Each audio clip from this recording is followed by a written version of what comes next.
ഇതൊക്കെയാണ് ട്രെയിനിങ്. അതായത് പുള്ളിയുടെ ഒരു പെന്നുപയോഗിച്ച് ഗ്ലൗവിൽ എഴുതുകയാണ്. എന്നിട്ട് ആ പെന്ന് പുള്ളി വലിച്ചെറിയും.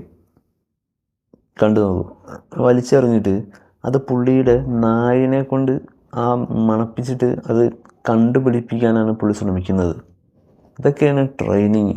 അത് നായ ഇവിടെ ഒന്നുമല്ല, തൊട്ടപ്പുറത്താണ്, കണ്ടിട്ടില്ല അത് എങ്ങോട്ടാണ് എറിഞ്ഞതെന്നൊന്നും.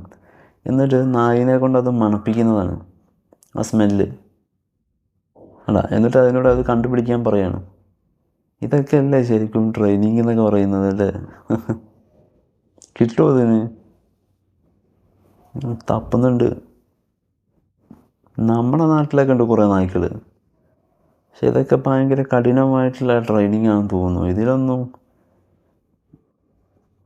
പൂച്ചകൾക്ക്, നായ്ക്കൾക്ക് മാത്രമേ ഉള്ളൂ ഈ ഒരു കഴിവ് കണ്ടുപിടിക്കാൻ, സ്മെല്ല് പിടിച്ച് കണ്ടുപിടിക്കാൻ കഴിവ് നായ്ക്കൾക്ക് മാത്രമേ ഉള്ളൂ എന്ന് തോന്നുന്നു അല്ലേ?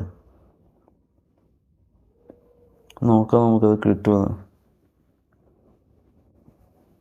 എന്തായാലും സംഭവം തന്നെയാണ്. കിട്ടിയാൽ തലങ്ങും വലങ്ങും ഓടുന്നുണ്ട്. കിട്ടുമോ? കിട്ടിയെന്ന് തോന്നുന്നുണ്ട് കേട്ടോ. പുള്ളി അങ്ങോട്ട് നടന്നു പോകുന്നുണ്ട്. കിട്ടിയിട്ടുണ്ടാവും, അല്ലാതെ അവിടെ റെസ്റ്റ് എടുക്കില്ലല്ലോ.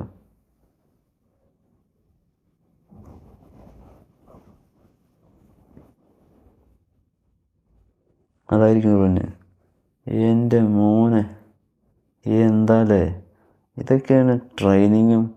ഭയങ്കര ഇവരൊക്കെ സമ്മതിക്കണം കേട്ടോ.